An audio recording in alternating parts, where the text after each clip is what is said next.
অশিষ্ট হয়েও না। আমাদের পারিবারিক শিক্ষা, বিদ্যালয়ের শিক্ষা সবকিছু নিয়ে তোমরা এখান থেকে বের হবে। তোমরা তোমাদের শিক্ষার বহিঃপ্রকাশ যেখানেই যাবে সেখানেই দেখাবে, এবং সেখানে যেন অশিষ্ট কিছু না থাকে, এটা আমার বিনীত অনুরোধ। তোমরা আজকে সুন্দরভাবে অনুষ্ঠান শেষ করো। তোমাদের জন্য অনেক দোয়া এবং শুভকামনা। ধন্যবাদ।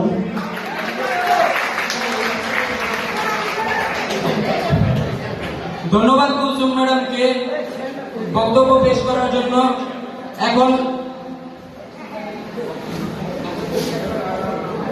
এখন আমাদের মাঝে সংক্ষিপ্ত বক্তব্য পেশ করার জন্য বিনীত অনুরোধ জানাচ্ছি মাকরুজ স্যারকে।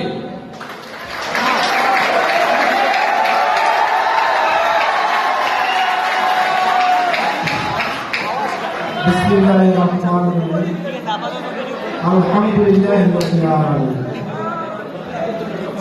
আজকে এই অনুষ্ঠানের সম্মানিত সভাপতি, উপস্থিত শিক্ষক মন্ডলী এবং আমার প্রান্তীয় ছাত্রবৃন্দ, আসলে আজকে তোমরা বলছো যে আমাদের বিদায় অনুষ্ঠান, আসলে বিদায় না। তোমাদের হলো এক স্তর থেকে আরেক স্তরে পরিবর্তন, জাস্ট চেঞ্জ। তাহলে চেঞ্জ তোমাদের করতেই হবে, তাহলে তোমাদের চরিত্রটাকে তোমাদের চেঞ্জ করতে হবে। চরিত্র যত ভালো হবে তোমাদের সবকিছু ভালো হবে। মূল কথা লেখাপড়া করতে হবে, বাবার কথা শুনতে হবে, এবং সামনে যে টেস্ট পরীক্ষা ভালো করতে হবে। এই অনুষ্ঠান ভালোভাবে শেষ করে বাসায় যে মনোযোগ দিয়ে নিজের পড়াশোনার প্রতি অগ্রসর হবে। এই বলে আমি আমার বক্তব্য শেষ করছি। আসসালামু আলাইকুম।